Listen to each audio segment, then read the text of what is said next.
ఇక్కడ పొంగులేటి శ్రీనివాసరెడ్డి గారి ఇంటి మీద ఈడీ రైడ్ అవుతుంది. ఈడీ రైడ్ అయ్యి ఇప్పటికి దగ్గర 160 రోజులైంది. అందులో ఏం దొరికిందో ఎవరికి తెలియదు, బ్రహ్మరహస్యం. ఈడీఓడు నోరు ఇప్పాడు, పొంగులేటి నోరు ఇప్పాడు.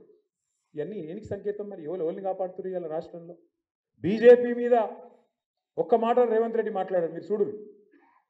తెల్లారలేస్తే కేసీఆర్ తిట్టుడే తప్ప బీజేపీ మీద పల్లెత్తు మాట మాట్లాడాడు. దబ్బని ఎప్పుడన్నా రాహుల్ గాంధీ ముళ్ళుగర్ర పెట్టి పొడిస్తే ఇట్లా ఏదో మాట్లాడినట్టు చేస్తాడు తప్ప ఎన్నడు భయం భయం భయం. ఏం జరుగుతుంది ఈ రాష్ట్రంలో? ఏం జరుగుతుంది అంటే తెలుసు, కాంగ్రెస్కు తెలుసు, బీజేపీకి తెలుసు. కేసీఆర్ పార్టీ ఉంటే ఈ ఇద్దరి ఆటలు సాగాయని తెలుసు కాబట్టి ఇద్దరు కలిసి కేసీఆర్ గారిని మన పార్టీని ఖతం చేయాలన్నదే వాళ్ళ ఆలోచన. సక్సెస్ అయినరు కొంతవరకు. అసెంబ్లీ ఎన్నికల్లో కుమ్మక్క అయినరు, సక్సెస్ అయినరు. పర్రె వట్టంగానే ఢిల్లీకి వెళ్ళి ఉరికి రావాలి, రిపోర్ట్ ఇవ్వాలి, ఆగమాగం దున్నపోతు ఈయన ఆయన అనగానే దుడ్డని కట్టిమని ఈయనని మొత్తానికి గోల్మాల్ గోవిందం చేసి మనని ఓడగొట్టిరు. సరే ఓడగొట్టిరు, ఏం కాదు. ఎందుకంటే 2 సార్లు ఇదే ప్రజలు మనకు అధికారం ఇచ్చారు. ఇప్పుడు ప్రతిపక్షంలో కూర్చోమని చెప్పి ఆదేశం ఇచ్చారు. మరి ప్రతిపక్షంలో కూర్చున్న తర్వాత మేము కూడా జాగ్రత్తగా గత 14-15 నెలలుగా అన్నీ గమనిస్తూ ఉన్నాం. ఇప్పుడిప్పుడే మనోళ్ళకి అందరికీ అర్థమవుతాను. చూస్తాను వీడియోలు వాట్సాప్లో తిరుగుతున్నాయి కదా, ఏమేమంటారు ప్రజలు చూస్తున్నారు. ఆడోళ్ళు, మగోళ్ళు, రైతులు, ముసలోళ్ళు చూస్తుర్రా ఎన్ని మాటలు మాట్లాడుతున్నారు. నిజంగా చెప్తున్నా, మీరు నమ్ముతారో నమ్మరో కానీ అమ్మతోడు చెప్తున్నా, తెలుగు భాషలో గిన్ని తిట్లుంటాయని తెలియదు నాకు. అరే రే రే రే ఏం తిట్టుడే అది? భయం కూడా లేదు, భయం లేదు, భక్తి లేదు. గొట్టం పెట్టుడు ఆలస్యం, రమ్మను వాడిని అంటారు. ఏడికెళ్ళి వస్తారు వాడు, భయం భయం వానుకుంది. వస్తే ఈ బల కొట్టేట్టున్నారు జనంలో. నేను మన కొడంగల్లో పోయినా, లగచెర్ల అని ఊరు. ఆడ మొత్తం మా లంబాడ సోదరులు ఉంటారు. ఆ లంబాడ సోదరుల భూములు గుంజుకునే ప్రయత్నం చేస్తే పాపం వాళ్ళు మరలబడ్డారు. అధికారులు వస్తే ఆ రోజు నిరసన చెప్పిండ్రు, అలా నిలగొట్టిరు. అదే రేవంత్ రెడ్డి పోతే ఈపే వల్ల కొడుతురు. అధికారులకు నిరసన చెప్పేలా కొట్టిరు. ఇక రేవంత్ రెడ్డి అహం దెబ్బతిన్నది. అగో నా కాన్స్టిట్యున్సీలో నేను భూములు ఇవ్వమంటే మీరు ఇయ్యరా? మీ ఆయుష్యత ఎంత, మీ బతికెంత? నేను అనుకుంటే ముఖ్యమంత్రిని అని చెప్పి 40 మందిని తీసుకుపోయి జైల్లో పెట్టిండు. మొత్తం లంబాడ రైతులు, గిరిజన రైతులు, దళిత రైతులు తీసుకుపోయి జైల్లో వారేసిండు. మేము జైల్లో చుట్టూ తిరిగినాం. Parigi jail, Sangareddy jail, Cherlapally jail తిరిగి ఢిల్లీ దాకా పోయి ఆడ human rights commission, SC commission, ST commission, women commission, అన్ని కమిషన్లను పోయి కలిసి ఇట్లున్నది ముఖ్యమంత్రి గారి ప్రవర్తన, ఆయన సొంత నియోజకవర్గంలోనే దౌర్జన్యం జరుగుతున్నది, మీరు కాపాడాలి అని చెప్పి మొత్తానికి కొట్లాడి వాళ్ళని ఇడిపించినాం. బెయిల్ ఇడిపించినాక మొన్న నేను పోయినా, ఆడికి లగచర్లో పోయినా, కోస్కి పోయినా, ముఖ్యమంత్రి నియోజకవర్గానికి. నేను నిజంగా చెప్తున్నా, నేను కూడా ఊహించలేదు. నేను పోయినప్పుడు మా వాళ్ళు రమ్మంటే కార్యకర్తల సమావేశం లెక్క ఒక 3-4 వేల మంది ఉంటారేమో అనుకున్నాను. కానీ అక్కడ పోయి చూస్తే 25-30 వేల మంది కొడంగల్ నియోజకవర్గంలోనే కదం దొక్కి మళ్ళా కాంగ్రెస్ పార్టీని మొలకెత్తకుండా తొక్కి పెడతాం, రేవంత్ రెడ్డిని కూడా తరిమి కొడతామనే విధంగా అక్కడ మా లంబాడ సోదరులు, అదేవిధంగా కొడంగల్ సోదరులు ముందుకొచ్చి ప్రతిజ్ఞ తీసుకున్నారు. మరి రేవంత్ రెడ్డికే దిక్కు లేకపోతే మీ కడియం శ్రీహరి ఉంటాడా నేను అడుగుతా ఉన్నాను. ఆయన పరిస్థితి ఏంది అసలు? కడియం శ్రీహరి ఇలా పెద్ద మాటలు మాట్లాడతాడు. చూస్తే అప్పుడప్పుడు గమ్మత్ అనిపిస్తుంది. అది సామెతను శకునం చెప్పే బల్లి కుడితిలో పడ్డదని. అరే అసలు తెల్లారలేస్తే నీతులు మాట్లాడతాడు, ఏదో పెద్ద నీతివంతమైన మాటలు. ఆయన ఒక్కడే మేధావి, ప్రపంచంలో లేడీ ఎవరికి తెలియలేదు, ఈయనకేమున్నది అన్నట్టు పోజులు కొడతాడు. మరి గన్ని శకునాలు చెప్పే పెద్ద మనిషి, గన్ని నీతివంతమైన డైలాగులు కొట్టే పెద్ద మనిషి ఏమన్నా ఇచ్చేస్తుంటే రాజీనామా చేసి ఎలక్షన్కి రా, దమ్ముంటే చూసుకుందాం రా. గన్పూర్లో దమ్ముంటే రా, పెద్ద మాటలు ఎందుకు? ఓ పెద్ద భీకరమైన డైలాగులు, బీభత్సమైన పోజులు. గాల్లె గెలుసుడు కాదు కదా. నిజంగానే నీ రేవంత్ రెడ్డికి, నువ్వు చేరిన కాంగ్రెస్ పార్టీకి ఏమన్నా దమ్ముంది, ప్రజల ఆదరణ ఉంది అనుకుంటే రాజీనామా పెట్టు రా.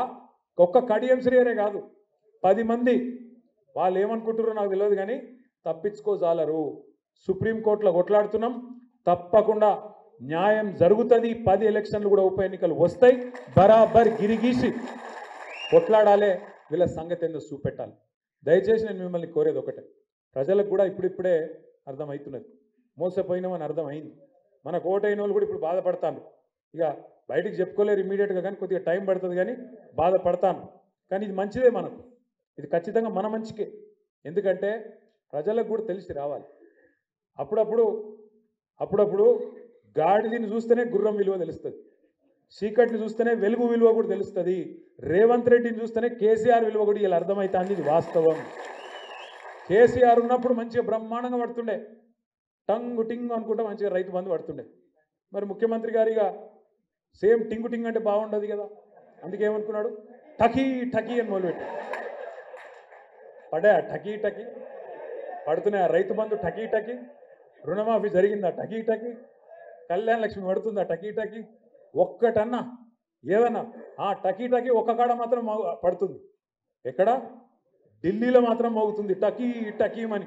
ఇడికెళ్ళి సంచులు మోయాలి, ఢిల్లీలో ముఠ చెప్పాలి, పదవిగా కాపాడుకోవాలి. గంతే కదా, ఒక్కటే ఉన్నది టకీ టకీ అని దోసుకోవాలి. ఇక్కడ బిల్డర్ల కాడ, కాంట్రాక్టర్ల కాడ, భూముల సెటిల్మెంట్ల కాడ గదే పని. ఏం చెప్తురా 14-15 నెలలకెళ్ళి అంటే గది ఒక్కటే పని మాత్రం జోరుగా నడుస్తూ ఉన్నది. ఒక్క మాట దయచేసి ఇక్కడికి వచ్చిన మా తమ్ముళ్ళు ఆలోచించాలి, ముఖ్యంగా చదువుకున్న పిల్లలు.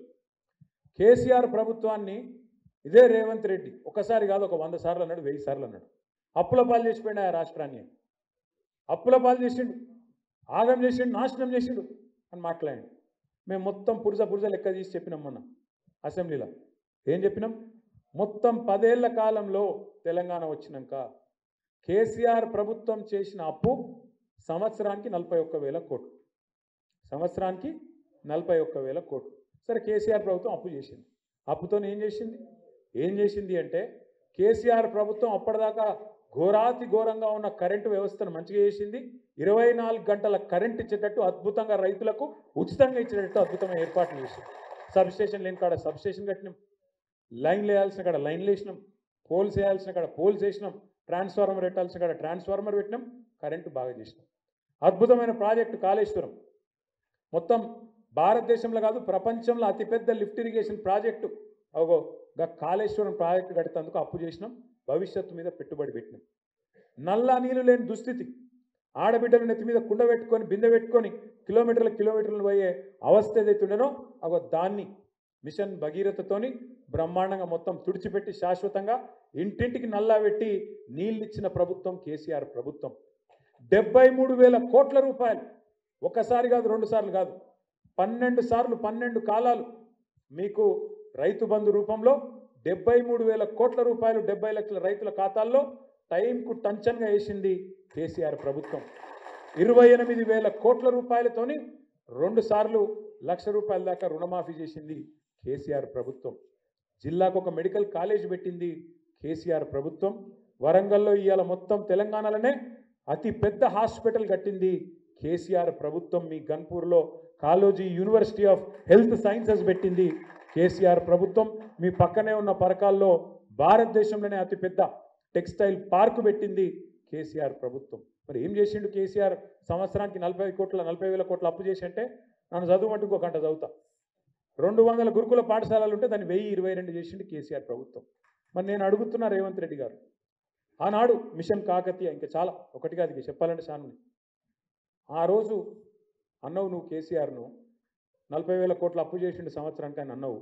మరి ఇవాళ నీ ప్రభుత్వం వచ్చినాక 14 నెలల్లో రేవంత్ రెడ్డి ప్రభుత్వం చేసిన అప్పు ఎంతో ఎరికేనా మీకు? 1,50,000 కోట్లు, 1,50,000. సంవత్సరానికి 40,000 కోట్ల అప్పు చేస్తేనేమో 40,000 తిట్లు తిట్టిరు మీరు. మరి 1,50,000 కోట్ల అప్పు నువ్వు చేస్తేవి. ఇప్పుడు కేసీఆర్ ఏం చేసిండు? అప్పు చేసి అంటే మంచిళ్ళు ఇచ్చిండు, సాగునీరు ఇచ్చిండు, కరెంటు తెచ్చిండు, మెడికల్ కాలేజీలు కట్టిండు, కొత్త దవాఖానాలు కట్టిండు. నేను అడుగుతున్నా రేవంత్ రెడ్డి గారు, 1,50,000 కోట్ల అప్పు చేసినావు, ఒక్క స్కీమ్ చాలు చేసినావా? కొత్తగా ఒక్క పథకం ఒక్కటంటే ఒకటి, ఒక ఫ్రీ బస్సు తప్ప. ఇక ఆ ఫ్రీ బస్సు ఎంత అందంగా ఉందో నాకంటే బాగా మీకే. మహిళా సోదరీమణులేమో సీట్ల కోసం కొట్లాడతాను, టికెట్ కొన్న మా అన్నదమ్ములేమో పైసలు పెడితేనే నిలబడబడితే మన అన్నదమ్ములు కొట్టుకోబట్టి ఫ్రీ బస్సు గట్లున్నది. అదొక్కటి తప్ప ఒక్క పథకం ఏదన్నా అయిందా? ఆ రైతు బంధుకే దిక్కులేదు. కేసీఆర్ గారు చెప్పిండు, మీకు చిలుకకు చెప్పినట్టు చెప్పిండు. ఏమన్నాడు? కాంగ్రెస్ కోటేస్తే రైతు బంధుకు రామ్ రామ్ అవుతుంది, యాది పెట్టుకోమన్నాడు. ఇలా అయిందా చెప్పినట్టు?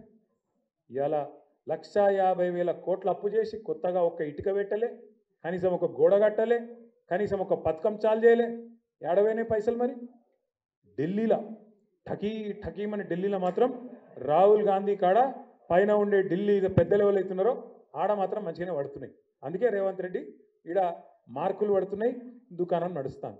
నేను మీ అందరినీ కోరేది ఒకటే, సరే కొంతమంది పోవచ్చు, నిజంగా కూడా కుండ వలిగితే వలిగింది కానీ కుక్క బుద్ధి తెలిసిందని గన్పూర్లో కూడా ఎవలేందో మనకు అర్థమైంది.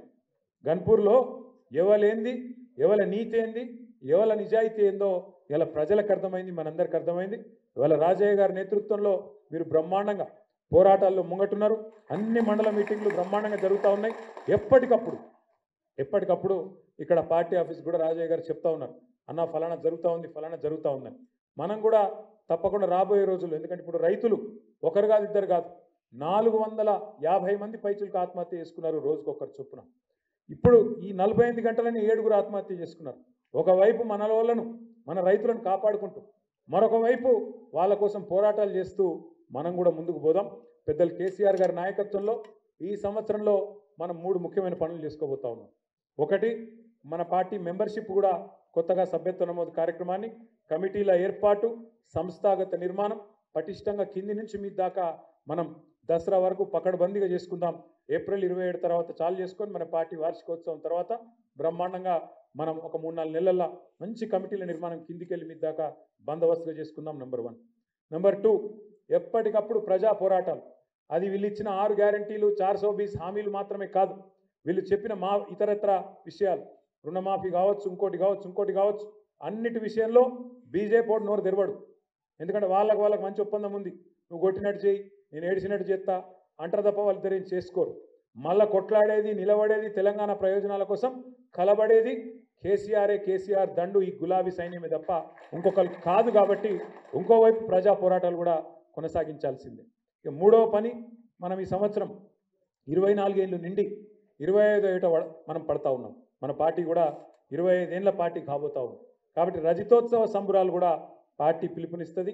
ఎక్కడికక్కడ రజతోత్సవ సంబరాలు అంటే ఈ 25 ఏళ్లలో 14 ఏళ్ళు పోరాటం, అదేవిధంగా ఉద్యమంలో ఆనాడు ప్రజలతో కలిసి సకల జనుల సమ్మె కానీ, అదేవిధంగా ఊరూరా వంట వార్పులు కానీ, ఒక రకంగా అది ఎన్నో పోరాటాలు చేసిన పార్టీ టీఆర్ఎస్ పార్టీ. ఆనాటి పోరాట స్ఫూర్తిని, 10 ఏళ్ల ఆదర్శవంతమైన పరిపాలనను, ఈ రెండింటిని కూడా మేళవించి రజతోత్సవంలో ఆందోళన పదంలో కానీ పరిపాలనలో కానీ కేసీఆర్ గారి మార్కు ఎట్లుండేనో చూపెట్టే విధంగా, ప్రజలందరికీ గుర్తొచ్చే విధంగా రజతోత్సవాలు కూడా ఘనంగా చేసుకుందాం. మరి ఈ సందర్భంగా ఈరోజు బ్రహ్మాండంగా గన్పూర్ నియోజకవర్గం నుంచి వెంకటేశ్వర్లు గారు కానీ, రాజేశ్వర రెడ్డి గారు కానీ, వారి వెంబడ తరలి వచ్చిన మిగతా మిత్రులు కానీ పేరున మీ అందరికీ కూడా స్వాగతం పలుకుతూ మళ్ళీ రానున్న రోజుల్లో కలుసుకుందామని కూడా తెలియజేస్తూ, మీరు ఒక్కొక్కరుగా వచ్చినట్టయితే అందరికి కండువాలు కప్పుకుందాం, అందరితో కూడా ఫోటోలు దిగుదాం, ఇలా ఒక లైన్ ప్రకారం పోదామని చెప్పి తెలియజేసుకుంటూ, జై తెలంగాణ.